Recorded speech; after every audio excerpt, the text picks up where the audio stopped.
trasformazione del turismo in Friuli Venezia Giulia passa anche attraverso l'enogastronomia, lo dice la nuova legge che è stata approvata dal Consiglio regionale, le strade del vino e dei sapori. Di che cosa si tratta?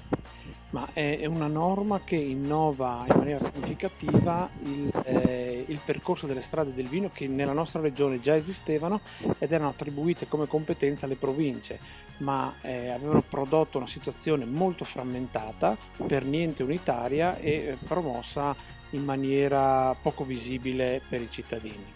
La norma prevede che la Turismo FVG diventerà, in collaborazione con l'ERSA, colei che promuoverà progetti di valorizzazione delle strade del vino e dei sapori, mettendo assieme elementi di grande valore che noi abbiamo, che sono sicuramente quelli dell'enologia, non soltanto come qualità dei vini, ma anche come caratterizzazione delle nostre cantine. Quindi al turista noi offriremo del buon vino, ma dentro delle cantine caratterizzate, in cui si può vivere l'esperienza del vino, si può vivere l'esperienza del vignaiolo, si può vivere l'esperienza di come si fa il vino. Si punta quindi all'abbinamento vino con gastronomia.